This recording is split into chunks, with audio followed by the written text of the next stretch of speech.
ጆሮ የሃናን ጉዳይ ሙሉ ለሙሉ ረስቶ ከበፊት የምታፈቅረው ልጅ ጋር ለመሆን እቅድ ያለው ይመስላል። ምክንያቱም ልጅቷ እንደተጎዳች እና ከዕለት ዕለት ራሷን እየጎዳች እንዲሁም በሲጋራና በመጠጥ ተደብቃ እንዳለች ተረድቷል።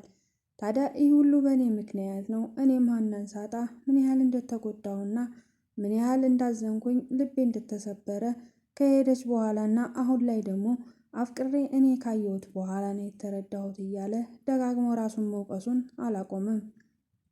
በእርግጥም ሱሴ አሁንም ቢሆን ጆሮን ትወደዋለች።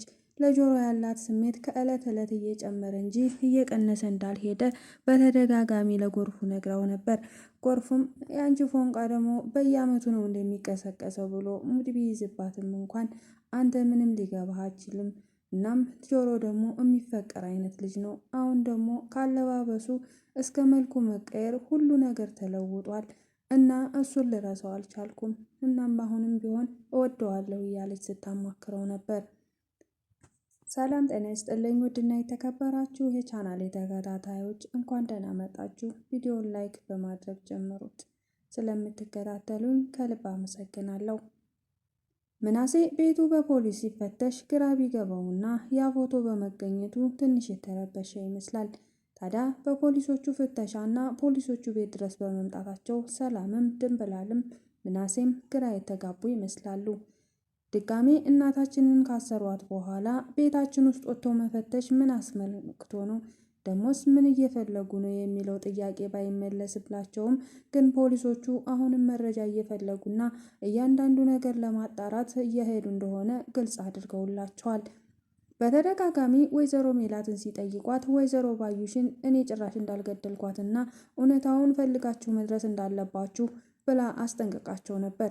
ታዲያ ዛሬ ደግሞ ጠበቃችን መቅጠር ትችያለሽ ብለው ከዚህ በፊት እያንዳንዱ ነገር ለእኛ መናገር የሌለብሽን ነገር መናገር የለብሽም፣ ጠበቃሽን ቀጥረሽ ሁሉንም ነገር በጠበቃሽ በኩል መከራከር ትችያለሽ ብለው ነግረዋት ነበር። አሁንም ቢሆን ወይዘሮ ሜላት ጠበቃዋ እንደማያስፈልጋት ብትናገርም አይ ጠበቃ እንደሚያስፈልጋት ነግረዋታል። ለምን ይሄን አሉ? ለራሷ ጥያቄ ቢሆንባትም ግን ጠበቃዋን መስፍን አናግሮ የድርጅታቸውን ጠበቃ አሁን ላይ የእሷን ኬዝ እንዲይዘው ተደርጓል። ሀና በእናቷ መታሰል እድሏን እያማረረች ነው። እስከ ዛሬ ብዙ ከባድ ችግሮች አሳልፌያለሁ፣ ግን ደግሞ ከቀን ቀን የኔ ችግር ሊለየኝ አልቻለም።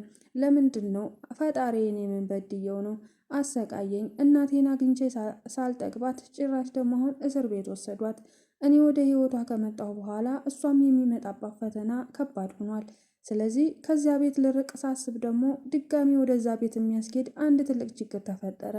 እናቴ እስር ቤት ሆና መቼም ደግሞ እኔ ቤት ልቀመጥ አልችልም እያለች ለአባቷ ስትናዘዝ ነበር። አባባ ኖላዊ ወይም እኔም አዝኛለሁ ልጄ፣ በአንቺ እናት መታሰር ያላዘነ የለም። ጆሮና ተምቹም እንዳዘኑ ነገራት። በእርግጥ ተምቹ በጣም ነው ያዘነው በወይዘሮ ሜላት መታሰር።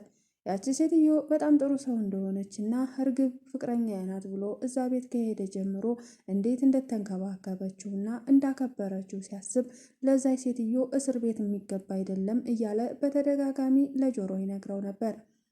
ጆሮም የእሱ ነገር ግራ ቢያጋባው አንተ ልጅ ግን ወዴት ነው ነገሩ እያመራ ያለው? እና እርግብ እዛ ቤት አለች ወይ ደሞስ? ወይስ ድንብላልን ፈልገህ ነው? ለዛ ሴትዮ ብዙ ጊዜ ደጋግመህ ታወራለህ፣ በተደጋጋሚም እቤት እንድንሄድ ትፈልጋለህ። ችግርህን ለምን በግልጽ አትነግረኝም ብሎም ጠይቆት ነበር። ተምቹ ግን ያቺ ሴትዮ ንጹሕና ጥሩ ሰው ስለሆነች እንጂ እኔ ምንም አስቤ አይደለም፣ አንተ እንደፈለግክ መተርጎም ትችላለህ ብሎ ደጋግሞ ነግሮታል። ጆሮ ግን ሊያሳምነው አልቻለም። ድንብላል ፖሊሶቹ ቤት ውስጥ በመጡ ሰዓት በጣም ደንግጣ ነበር። ራሷን ሌላ ሰው አድርጋ ነበር ስታወራቸው የነበረው። እሷ በእርግጥ ከዚህ በፊትም ፖሊስ እንደማትወድና የፖሊስ ምርመራ በጣም እንደምጠላ ለመስፍን ነግራው ነበር። ግን ዛሬ ፖሊሶቹ ቤት ድረስ ሲመጡ ድንግርግር ብላለች። ፖሊሶቹም ተረጋግተሽ ልታዋሪ ሞክሪ፣ እኛ አንዳንድ ጥያቄ ልንጠይቅሽ ነበር፣ ግን ደግሞ በተጨማሪ ቤቱን መፈተሽ ስላለብን ነው፣ ሰው ካለ ጥሪልን ብለው ጠርታለች። እሷም ለምንድን ነው እዚህ የመጣችሁት ብላ ስጠይቅ ቤቱን መፈተሽ እንዳለባቸውና ሌላ የቤት ውስጥ ሰው ካለ እንዲጠራላቸው ጠየቋት። እሷም እየፈራችና እየተንቀጠቀጠች ምናሴን ለመጣራት ሄደች። ምናሴም ከተጠራ በኋላ ቤቱን እንፈትሸዋለን ሲሉት እሱም ምንም ማድረግ እንዳልቻለ መያዘዣ እንደያዙ ነገሩት። ከዛም ሲፈትሹ ያገኙትን ፎቶ ለሱ ነበር መጀመሪያ ታውቃቸዋለሁ እነዚህን ሰዎች ብለው የጠየቁት። እሱም ሁለቱን ሰዎች እንደሚያውቃቸው ሶስተኛውን ሰው ደግሞ ፊቱ አዲስ አልሆነብኝም ሲል ነበረ። በተደጋጋሚ በደንብ ያቸውና ምንም ሳትፈራና ሳትደነጋገጥ እነዚህን ሰዎች ስም ንገረን፣ እነማን ናቸው? ቤተሰቦቻችሁ ናቸው? ወዳጅ ናቸው ወይስ ምንድን ናቸው? እያሉ ፖሊሶቹ አሁንም ቢሆን በተደጋጋሚ ይጠይቁታል። ምናሴም እንደማያውቃቸው ደግሞ ነገራቸው። ይህኛው ሰውዬ አዲስ አልሆነብኝም፣ ይሄንኛውን ደግሞ ጭራሽ አላውቀውም ብሏል። መኮንን በእርግጥ ምናሴ አያውቀውም። መኮንን የተገደለው ገና ተምቹና ጆሮ እዛ ቤት ትውውቅ ሳይኖራቸው ነበረ። በእነሱ ምክንያት ጆሮ በተሰረቀው መስቀልና ፎቶ ሲባረሩት እሱን የታባህ ነው መስቀልና ፎቶውን ያደረግከው እያሉ ሲጋተቱት ነበር።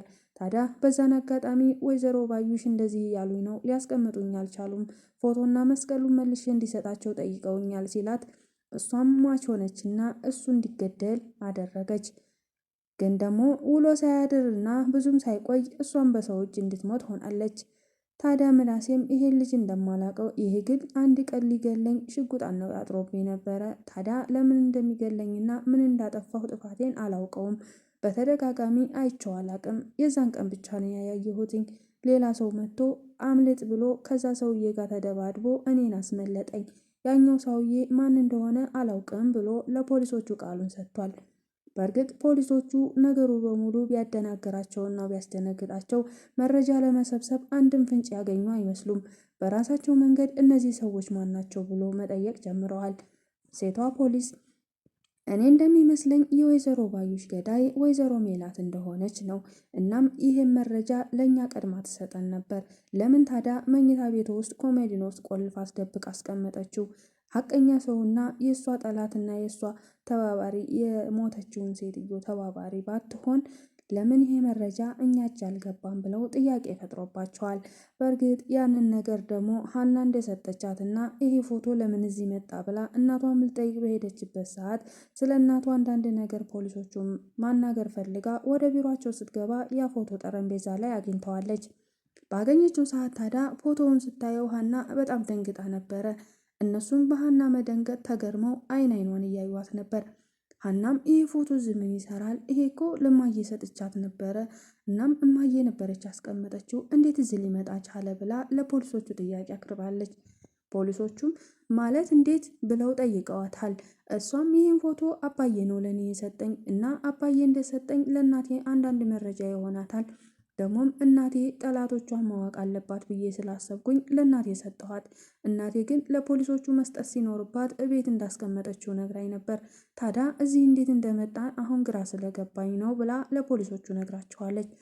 ፖሊሶቹም ሰዎቹን ታውቂያቸዋለሽ ወይ ብለው አሁንም በጥያቄ አፋጠዋታል። ሰዎቹን እንደምታውቃቸው አንዷ እርግብ፣ ሁለተኛዋ ወይዘሮ ባዩሽ ስትሆን ሶስተኛው የወይዘሮ ባዩሽ ቀኝ እጅ የሆነው ሰውዬ እሱን እንደማታውቀውና የሞተው መኮንንን እንደማታውቃቸው ተናገረች። እንዴት አታውቂያቸውም? እባክሽን አስታውሰሽ አንድ መረጃ ነገርኝ። እናን ደግሞ እናትሽን ነፃ የሚያደርግ ነገር ሊፈጠር ይችላል። እያንዳንዱ ነገር ልታስረጅንና ልትነግሪን ግዴታ ይልሻል ብለው ጠይቀዋት ነበር። አባቴ እነዚህን ሁሉንም ሰዎች ያውቃቸዋል፣ እኔ ግን አላውቃቸውም እና አባቴ ቢነግራችሁ ይሻላል ብላለች። አባባ ኖላዊ ስለ አንዳንዱ ፎቶ በደንብ ያውቃሉ። በእርግጥም ያን ፎቶ የያዘው ዘሪሁን ቢሆንም ለአንዳንድ መረጃ ይጠቅማችኋል። ወይዘሮ ሜላትም ጠላቶቿ እነማን ምን እንደሆኑ እንድታውቅ ይህን እያንዳንዱ ፎቶ ስጧትና ጠላቶቿን እሷ በራሷ እጅ እንድትከታተላቸው ብሎ ነበር የሰጣቸው። ታዲያ ዘሪሁን ያንን ነገር እንደዛ ሲያደርግና ፎቶ እያነሳ ምርመራውን ሲቀጥል በነበረበት ሰዓት ሁሉንም ነገር አስረድቷቸው ነበር። በሰዓቱ ለወይዘሮ ሜላት ቢነግሯትም ግን ደግሞ ጠላቴን በራሴ እጅ እንጂ ማጠፋው ለማንም ለፖሊስም ሆነ ለማንም አሳልፌ አልሰጥም። ወይዘሮ ባዩሽንም ቢሆን እሷ ከኔ እጅ አታልፍም። በእርግጥ በቁሟ እንደ ጨው ማምታ እንድታልቅ ነው እንጂ የምፈቅደው፣ አለበለዛ ታስራ በነፃነት እስር ቤት ወይም ደግሞ ሌላ ሰው ገድሏት ሞታ እንድትቀበር አልፈልግም እያለች ስትዝት ነበር። ግን ወይዘሮ ባዩሽ ሜላት እንዳሰበችው ያልሆነ እሷ ደን በሌላ አቋራጭ አቶ በቃሉ ሚስጥሬን ተዋጣብኛለች ወይም ደግሞ ይቺ ሴትዮ የእሷ መረጃ ሙሉ ለሙሉ ሲወጣ እኔም ከእሷ ጋር አብሬ ከርቸሌ እወርዳለሁ ሲል ቀድሞ እሷን ለማስጠፋት ማዘዙ እና እጥፍን ብር ለልጁ እንደሚሰጠው ተስማምቷል። ታዲያ ወይዘሮ ሜላት አሁን እስረኛ የሆነችው እና ወይዘሮ ሜላት አሁን ላይ ወንጀለኛ የሆነችው በአቶ በቃሉ ምክንያት ነው። ታዲያ አቶ በቃሉ ወንጀለኛ መሆኑና የወይዘሮ ባዩሽ ጠላት መሆኑ እንዴት ሊታወቅ ይችላል? እነዛ ፎቶዎች አንዳንድ መረጃ ቢመሩም እንኳን በእርግጥ አሁን ላይ ከባድ ውቅጥቅጥ ውስጥ ወይም ደግሞ ውስጡ ያልጸዳ ብዙ ነገር እንዳለ ያሳያል። ሀናም አባቶሽን ጥሪውና ስለዚህ ፎቶዎች ያስረዳን ብለው ፖሊሶቹ ወደ አባታ ላኳት። ሀናም አባዬ ፖሊሶቹ ይፈልጉሃል ስትል በእርግጥ በድንገት ቢያስደነግጥም እንኳን አባባ ኖላዊ ምንም ሳይፈሩ ወደ ፖሊሶቹ ቢሮ ገብተዋል። ታዲያ አባባ ኖላዊ ፎቶዎቹን ሰጥተዋቸው እነማን ናቸው? ስለ እነዚህ አንዳንድ ሰዎች ልታስረዳን ትችላለህ ወይ ብለው ጠይቀውት ነበር።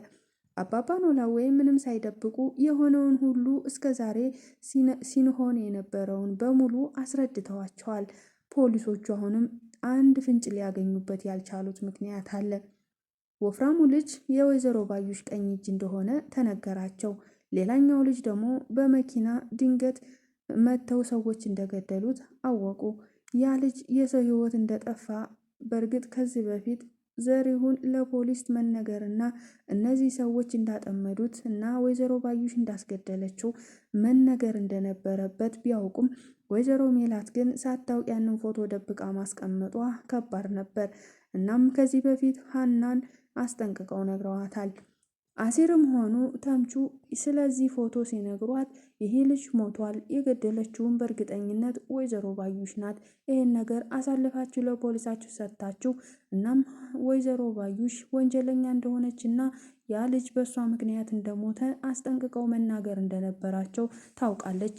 ባዩሽ ግን ያን ነገር እንዳይታወቅባት ስታደርግ ብዙ መረጃዎችን ለማጥፋት ፈልጋ ነበር። ሜላትም አይ ባዩሽ እስር ቤት መግባት የለባትም እናም ደግሞ እኔ ነኝ እሷን ከገደልኩ የምገላት እያለች ራሷን ወንጀል ውስጥ ሰዳለች። አሁን ላይ ታዲያ ነገሮች በሙሉ ውስብስብ ብለዋል። ያንን ፎቶ ለፖሊሶቹ አባባ ኖላዊ ሲያስረዷቸው ምንም ሊገባቸው አልቻለም። እናም አሁንም ቢሆን ባዩሽን ድጋሚ ማን እንደገደላት ማወቅ አለብን እና ሜላትን ስለነዚህ ፎቶዎች ለምን እንደደበቀቻቸውና ለምን እንዳስቀመጠቻቸው መጠየቅ አለብን ብለው ወሰኑ። ፖሊሶቹም ለወይዘሮ ሜላት ብዙ ጥያቄዎችን አቀረቡላት። ከዛ በፊት ለጠበቃሽ ነው እያንዳንዱ ነገር መናገር ያለብሽ፣ ለእኛ ግዴታ የለብሽም ብለው አስረድተዋት ስለነበረ ለአሁኑ ግን ወይዘሮ ሜላት ለነሱ አንዲትም ፍንጭ ወይም አንዲትም ነገር መናገር አልፈለገችም። ፖሊሶቹም መናገር ካልፈለግሽ አናስገድድሽም፣ ለጠበቃሽ ማስረዳት ትችያለሽ፣ ስለዚህ መሄድ ትችያለሽ ብለው አሰናብተዋታል። ወይዘሮ ሜላት ብዙ ያልገባት ነገር አለ። በእርግጥ ስለነዛ ፎቶዎች እያንዳንዱ ነገር ተረድታለች። ያንን ወፍራሙን ልጅ የወይዘሮ ባዩሽ ቀኝ እጅ የነበረውም ልጅ ሲከታተላት ነበረ። እናም እሱንም በደንብ ታውቀዋለች። ስለ እሱ እንኳን አንዲትም ነገር ፍንጭ መስጠት አልፈለገችም። ለምን? እስረኛ ሆና መቆየቷን ትፈልገዋለች ወይስ ደግሞ ለምንድን ነው የወይዘሮ ባዩሽ ጠላት ማን እንደሆነ ማወቅ አትፈልግም። ይህን ነገር የወይዘሮ ባዩሽ ጠላት ማን እንደሆነና እንዴት እንደተገደለች እያንዳንዱ መረጃ ሜሮን ካለ ታዲያ ሜሮንስ እስከ ዛሬ ለምን ተደብቃ ቆየች? እያንዳንዱ ነገር ስለ ባዩሽም ሆነ ስለ ባዩሽ ገዳይ በደንብ ነው የምታውቀው። ታዲያ በተደጋጋሚ ሲገላት አይታ በጣም ደንግጣ ነበረ። አቶ በቃሉ የሚባለውም ሰውዬ ከወይዘሮ ባዩሽ ጀርባ አንድ ባለሀብት እንዳለ ቢጠረጠርም ማን እንደሆነ ሊደርሱበት አልቻሉም።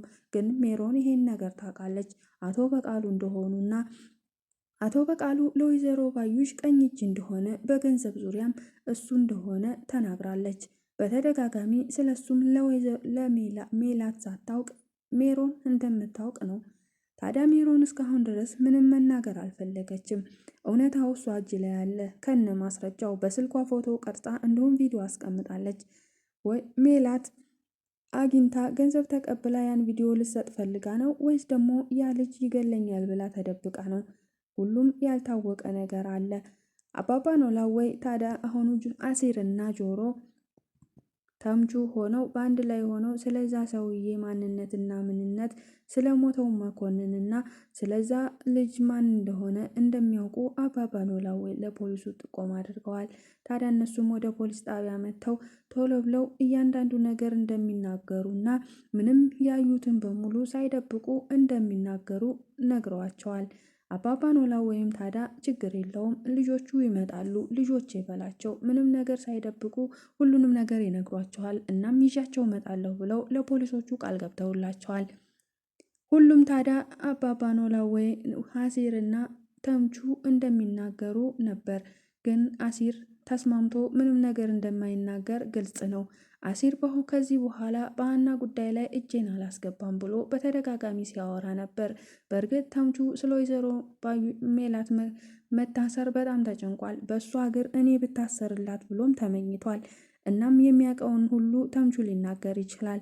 ግን ጆሮ ደግሞ በአሁኑ በሀና ጉዳይ በእሷም ቤተሰቦች ጉዳይ በፍጹም ጭራሽም እጄን አላነሳም ብሎ በተደጋጋሚ ለራሱ ተናግሯል። እና ወደፊት ምን ይፈጠር ይሆን? የዛሬው ቪዲዮ በዚህ ነበር ያለቀ። በቀጣይ ቪዲዮ እስከምንገናኝ ቸር ሰንብቱ። ስለምትከታተሉኝ ከልብ አመሰግናለሁ። ቪዲዮን ላይክ፣ ሼር፣ ሰብስክራይብ አድርጉ።